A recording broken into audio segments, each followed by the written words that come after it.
प्यारे बच्चों, कैसे हैं आप सब। उम्मीद करता हूं आप लोग बहुत ही अच्छे हैं। तो चलिए आज के इस क्लास में हम लोग बात करेंगे ट्रिग्नोमेट्री यानी कि त्रिकोणमिति के बारे में। यह चैप्टर बहुत ही इंपॉर्टेंट है आपके बोर्ड एग्जाम के लिए, क्योंकि इस चैप्टर से आपके बोर्ड एग्जाम में 25 से 30 नंबर का क्वेश्चन पूछता है। कितना?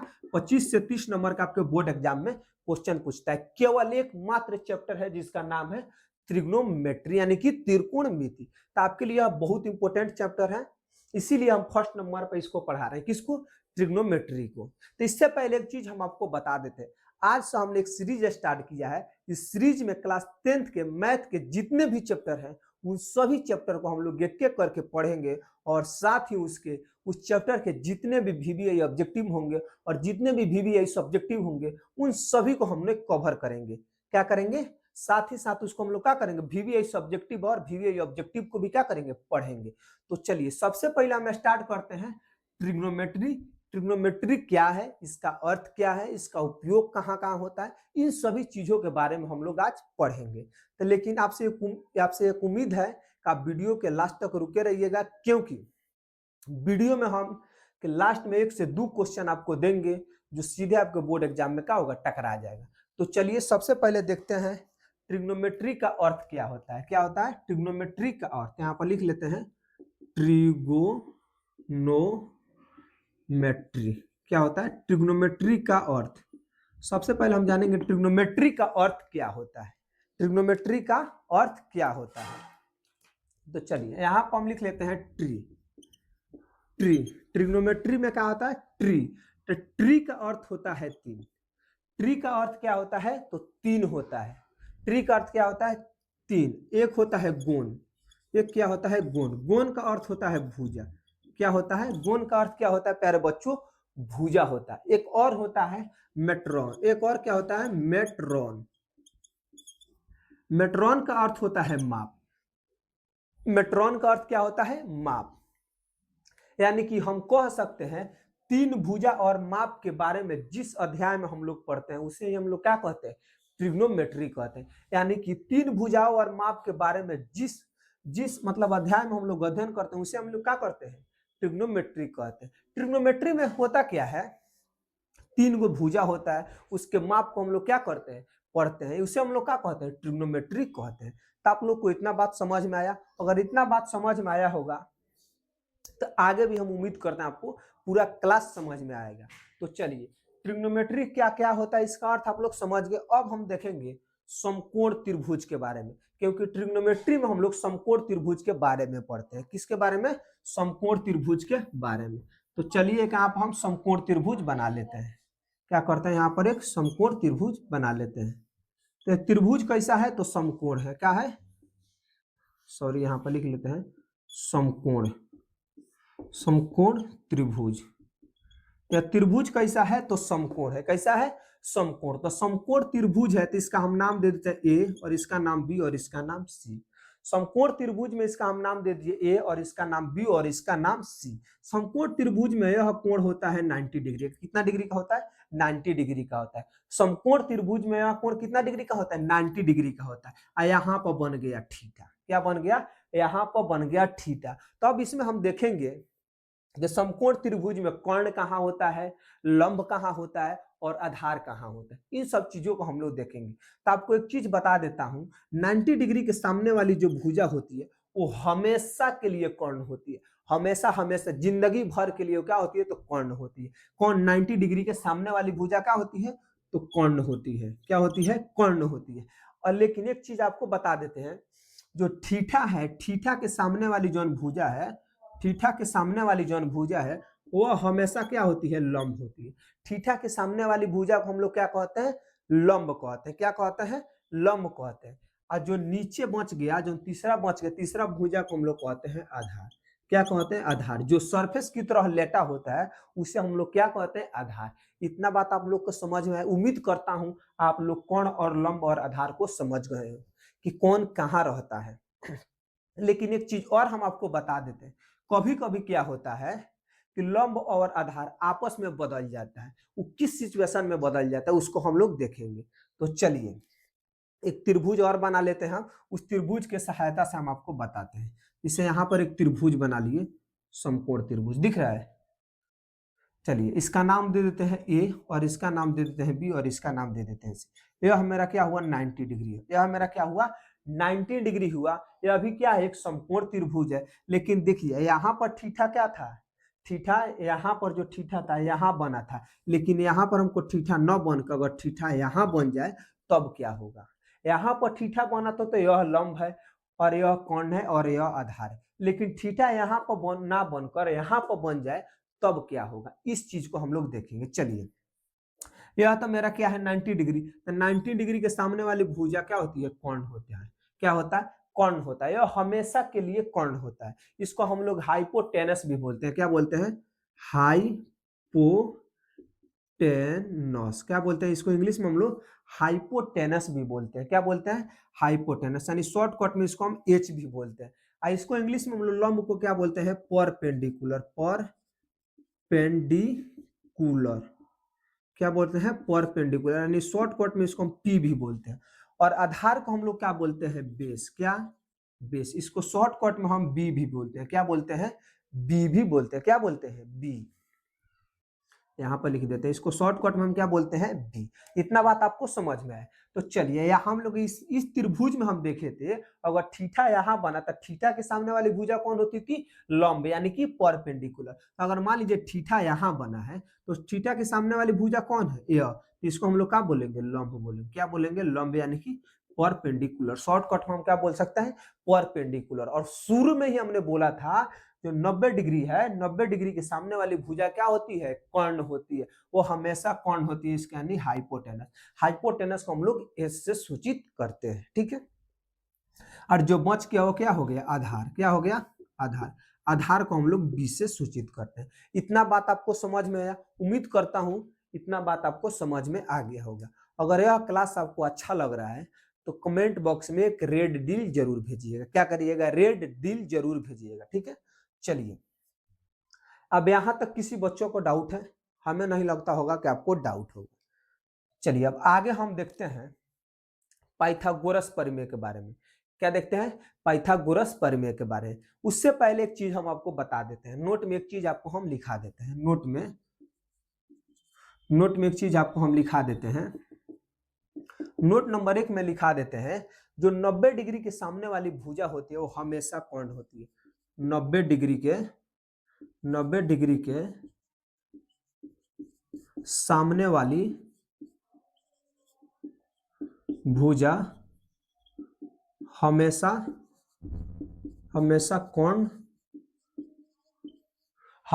कर्ण होती है। 90 डिग्री के सामने वाली भुजा हमेशा कर्ण होती है। और नोट नंबर 2 में हम लिखा देते हैं, थीटा के सामने, क्या, थीटा के सामने यानी कोण के सामने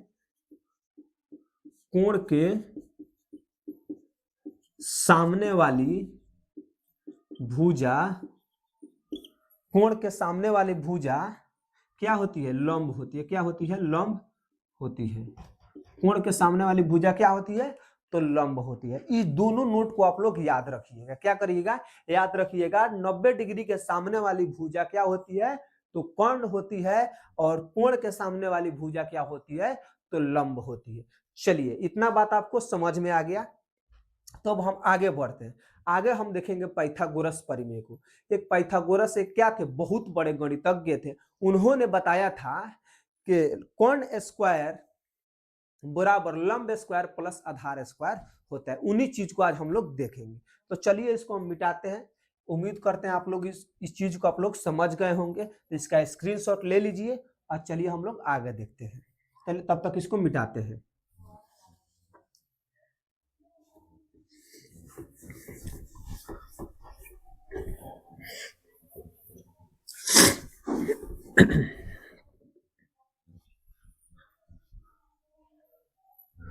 चलिए अब हम देखेंगे पाइथागोरस प्रमेय के बारे में।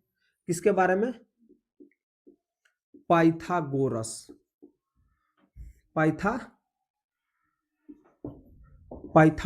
प्रमेय के बारे में। किसके बारे में, पाइथागोरस प्रमेय के बारे में। पाइथागोरस प्रमेय कहता क्या है, कर्ण स्क्वायर बराबर लंब स्क्वायर प्लस में आधार स्क्वायर होता है। पाइथागोरस प्रमेय क्या कहता है, कर्ण स्क्वायर बराबर लंब स्क्वायर प्लस आधार स्क्वायर होता है। पाइथागोरस के कहना क्या था, कहना इनका क्या था कि जब हम बड़ी भुजा के स्क्वायर करते हैं तो दो छोटी भुजाओं के वर्ग के बराबर होता है। क्या होता है, दो छोटी भुजाओं के वर्ग के बराबर होता है। किसने बताया, तो पाइथागोरस ने बताया। चलिए अब अर्थात हम यहाँ पर देखते हैं, अर्थात इसको हम कर्ण को क्या लिख सकते हैं, एच, क्या लिख सकते हैं, एच, तो एच का स्क्वायर, और यहाँ पर क्या है लंब, लंब को हम क्या लिख सकते हैं, पी से सूचित कर सकते हैं, यानी कि परपेंडिकुलर, तो पी स्क्वायर। अब प्लस का प्लस, आधार को हम लोग क्या कहते हैं, बेस, यानी उसको हम लोग बी से सूचित करते हैं, तो लिख सकते हैं बी स्क्वायर। क्या लिख सकते हैं, बी स्क्वायर। अब देखिए यह इधर स्क्वायर बराबर का इधर है, बराबर को उधर भेजेंगे तो क्या हो जाएगा, रूट में चल जाएगा, क्या हो जाएगा, रूट में हो जाएगा। तो एच के एच स्क्वायर इधर आएगा तो क्या करेगा, रूट करेगा, तो इधर हो जाएगा पी स्क्वायर प्लस में बी स्क्वायर। तो यहाँ पर हमारा जो फॉर्मूला निकाल के आया, यहाँ पर जो मेरा फॉर्मूला निकल कर आया, एच बराबर root under P square plus में बी स्क्वायर, यह फॉर्मूला आगे बहुत यूज होगा, बहुत ज्यादा यूज होगा, तो इसलिए इसको आप मत भूलिएगा। मेन फॉर्मूला हुआ मेरा कौन, एच बराबर पी स्क्वायर प्लस में बी स्क्वायर। अब इससे एक हम और फॉर्मूला निकाल सकते हैं। कौन फॉर्मूला निकाल सकते हैं, अगर मान लीजिए हमको पी का मान निकालना होगा, पी का मान निकालना होगा तो क्या करेंगे, root under H square minus में बी स्क्वायर, क्या लिख देंगे, एच स्क्वायर माइनस में से बी स्क्वायर। ये अभी मेरा क्या हुआ, दूसरा नंबर फॉर्मूला हुआ, यह मेरा एक नंबर, यह मेरा 2 नंबर फॉर्मूला। और 3 नंबर फॉर्मूला को हम देख लेते हैं। चलिए 3 नंबर क्या कहता है, अब मान लीजिए हमको बी का मान निकालना हो, किसका मान निकालना हो, बी का, तो बी बराबर लिख सकते हैं root under H square minus में पी स्क्वायर। तो यह किसका फॉर्मूला निकल गया, बी का, किसका निकल गया, बी का। यह तीनों फॉर्मूला बहुत ही इंपॉर्टेंट है, क्या है, बहुत ही इंपॉर्टेंट है। तो चलिए अब इस पर हम क्या करते हैं, एक एक क्वेश्चन भी देख लेते हैं। इस फॉर्मूला को आप लोग देख लिए, अब चलिए इस पर हम एक क्वेश्चन लिखते हैं। क्या करते हैं, एक क्वेश्चन लिखते हैं। यहाँ पर क्वेश्चन हम आपको एक बना के दिखाते हैं। जैसे मान लीजिए क्वेश्चन दिया है, यदि यदि यदि p बराबर 4, आप मान लीजिए p बराबर 4 और b बराबर क्या दिया है, 3 दिया है, p बराबर 4 और b बराबर क्या है, 3 है, तो h बराबर क्या होगा, तो h बराबर क्या होगा, यानी h का मान कह रहा है निकालने को, क्या कह रहा है, h को मान को क्या कह रहा है, फाइंड करने को कह रहा है, यानी कि h का मान निकालने को कह रहा है। तो यहाँ पर हम सॉल्यूशन करेंगे, क्या करेंगे, सॉल्यूशन करेंगे। फॉर्मूला किसका लगाएंगे, एच का, क्योंकि मान किसका कह रहा है निकालने का, एच का। एच का हम फॉर्मूला लगाएंगे, एच बराबर root under P square plus में क्या होता है, बी स्क्वायर होता है, क्या होता है, पी स्क्वायर प्लस में बी स्क्वायर। यहाँ पर हम फॉर्मूला लिख दिए। अब चलिए एच का एच, रूट अंडर का रूट अंडर, पी का मान कितना दिया है, 4, तो 4 का स्क्वायर प्लस, यहाँ पर देखिए क्या दिया है, बी, तो बी का मान कितना दिया है, 3, तो 3 का बी का स्क्वायर था, यानी 3 का स्क्वायर।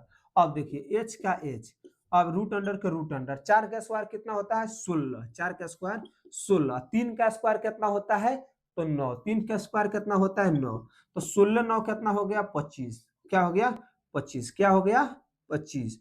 एच बराबर, अब 25 का रूट में वैल्यू कितना होता है, 5, 25 का वर्गमूल कितना होगा, 5, यानी एच बराबर आपका आंसर क्या हो जाएगा, 5। तो यहाँ पर हम लिख सकते हैं एच का आंसर कितना आ गया, 5, क्या आ गया, 5। तो एच का मान क्या निकल गया, 5।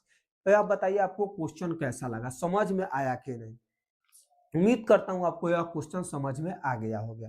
इसी तरह एक और क्वेश्चन को हम लोग देखेंगे, तब तक आप इसको स्क्रीनशॉट ले लीजिए और इसको मिटाते हैं और नेक्स्ट क्वेश्चन को देखते हैं।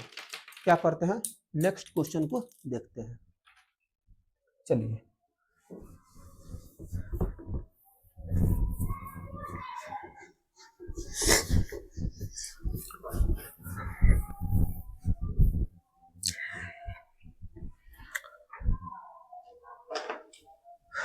नेक्स्ट क्वेश्चन क्या है, यदि p बराबर 12 दिया है और h बराबर का दिया है, 13 दिया है, तो b का मान कह रहा है, b का मान ज्ञात कीजिए। क्या करिए, b का मान ज्ञात करिए। कोई क्वेश्चन है, p बराबर का दिया है 12 और h बराबर 13, तो बी का मान ज्ञात करने को आ रहा है। बेहद ही आसान है, तो आप लोग भी इसको निकालिए और आप कमेंट बॉक्स में कमेंट करिए कि सर मेरा आंसर आ गया। हम भी इधर बना रहे हैं। चलिए इसका सॉल्यूशन करते हैं। सॉल्यूशन इसमें फार्मूला किसका लगाएंगे, बी का, क्योंकि बी का मान को आ रहा है निकाल। तो फार्मूला क्या होता है, एच स्क्वायर माइनस में पी स्क्वायर। क्या होता है, एच स्क्वायर माइनस में पी स्क्वायर होता है।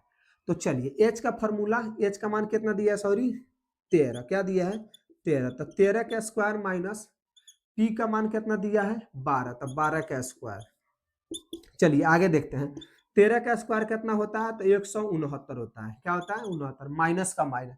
12 का स्क्वायर कितना होता है, तो 144 होता है। अब 169 में से 144 जाएगा तो कितना बचेगा 25, कितना बचेगा 25। तो चलिए अब एच बराबर लिख सकते हैं 25 का रूट, रूट कितना होता है, 25 का वर्गमूल कितना होता है, तो 5 होता है। 25 का वर्गमूल कितना होता है, 5 होता है। तो इसका राइट आंसर क्या हो जाएगा प्यारे बच्चों, 5 हो जाएगा। उम्मीद करता हूँ यह क्वेश्चन भी आपको समझ में आया होगा। अगर समझ में नहीं आया है तो नो लिखिए, अगर समझ में आया है तो यस लिखिए। चलिए अब हम देखते हैं कि जो त्रिकोणमितीय फलन होता है, यानी कि ट्रिग्नोमेट्री फंक्शन होता है, ट्रिग्नोमेट्री फंक्शन के बारे में हम लोग क्या करेंगे, पढ़ेंगे। कितना फंक्शन होता है, 6 गो त्रिकोणमितीय फलन होता है। उन सभी को हम लोग एक एक करके देखेंगे ट्रिक के माध्यम से, कि साइन थीटा का मान क्या होता है, कोस थीटा का मान क्या होता है, टेन थीटा का मान क्या होता है। इसी तरह हम लोग कोस थीटा सेक थीटा के मान को देखेंगे। तो चलिए ट्रिक के माध्यम से देखेंगे। तो सबसे पहले हम लिख लेते हैं, क्या लिख लेते हैं, साइन थीटा। क्या लिख लेते हैं, साइन थीटा। उसके बाद यहाँ पर लिख लेते हैं कोस थीटा, कोस थीटा। उसके बाद यहाँ पर लिख लेते हैं टेन थीटा। अब उसके नीचे हम लिख लेते हैं, साइन का उल्टा क्या होता है, कोसेक थीटा, कोसेक थीटा। कोस का उल्टा क्या होता है, तो सेक थीटा। टेन का उल्टा क्या होता है, तो कॉट थीटा। क्या होता है, कॉट थीटा। इतना बात आपको समझ में। त्रिकोणमितीय फंक्शन कितना होता है, त्रिकोणमितीय फलन कितना होता है, तो 6 होता है। कौन कौन, sine cos tan cosec sec cot, कब होता है 6 होता है। तो साइन थीटा बराबर क्या होता है, पी बाई एच। लेकिन कैसे होता है इसको ट्रिक से हम समझेंगे, बहुत ही आसान तरीका से समझेंगे प्यारे बच्चों। तो चलिए देखते हैं। अब sine theta cos theta tan theta cosec theta sec theta cot theta दिया है। अब इसमें हम ट्रिक का लगाएंगे, ट्रिक लगाएंगे पी प्यारे बेटा, प्यारे बेटा पाकिस्तान। क्या, PBP, प्यारे बेटा पाकिस्तान, हेलो हेलो बोल। यानी कि क्या करेंगे यहाँ पर लिखेंगे ट्रिक में, प्यारे बेटा पाकिस्तान हेलो हेलो बोल। तो चलिए इससे कैसे आपको पता लगेगा साइन थीटा का मान पी बाई एच हुआ। तो चलिए यहाँ पर हम लिख लेते हैं sine theta. Sine, sine theta बराबर क्या होता है, उसके बाद कोस थीटा बराबर क्या होता है, और टेन थीटा बराबर क्या होता है। तो साइन थीटा के नीचे क्या लिखा है, पी बाई एच। लेकिन पी बाई एच कैसे होगा, तो साइन थीटा का नीचे क्या लिखा है, पी, तो पी मतलब प्यारे, और कोस थीटा के नीचे क्या लिखा है, बी, तो प्यारे बेटा। टेन थीटा के नीचे क्या लिखा है, बी, भले सॉरी पी, तो प्यारे बेटा पाकिस्तान, बाटा में लिखा है हेलो हेलो बोल। तो यहाँ पर साइन थीटा का मान क्या हो जाएगा, पी बाई एच। क्या हो जाएगा, पी बाई एच। अब कोस थीटा का मान क्या हो जाएगा, तो कोस थीटा के नीचे क्या दिया है, बी बाई एच। क्या दिया है, बी बाई एच। और टेन थीटा के नीचे क्या दिया है, पी बाई बी, यानी कि पी बाई बी। अब इस प्रकार हम लोग तीन चीज को ज्ञात कर चुके, साइन थीटा, कोस थीटा और टेन थीटा को। यानी कि साइन थीटा का मान कितना होता है, पी बाई एच। उसी को उल्टा क्या होता है, कोसेक थीटा। क्या होता है, कोसेक थीटा। तो इसका उल्टा हो जाएगा, कोसेक थीटा का मान क्या हो जाएगा, एच बाई पी। यानी कोसेक थीटा यहाँ, तो इसका उल्टा नीचे से हम लोग पढ़ेंगे, एच बाई पी। क्या हो जाएगा, एच बाई पी। क्या हो जाएगा, एच बाई बी। और उसके बाद हम लोग कोस थीटा का उल्टा क्या होता है, सेक थीटा। क्या होता है, सेक थीटा। सेक थीटा होता है, तो सेक थीटा को नीचे से पढ़ेंगे तो क्या हो जाएगा, एच बाई बी। क्या हो जाएगा, एच बाई बी। उसी प्रकार हम लोग देखेंगे टेन थीटा। क्या देखेंगे, टेन थीटा। टेन थीटा को हम लोग कैसे लिखेंगे, तो टेन थीटा का मान दिया है पी बाई बी, तो कॉट थीटा, सॉरी यहाँ पर कॉट थीटा होगा, कॉट थीटा। कॉट थीटा कैसे लिखेंगे, टेन का उल्टा, तो नीचे से ऊपर, यानी तो बी बाई पी। क्या, बी बाई पी। तो उम्मीद करता हूं यहाँ तक आपको समझ में आ गया होगा। क्या यहाँ तक आपको समझ में आ गया हो? तो चलिए आज के इस वीडियो में यहीं तक, मिलते हैं नेक्स्ट वीडियो में। तब तक के लिए जय हिंद। वीडियो कैसा लगा कमेंट बॉक्स में जरूर बताइएगा।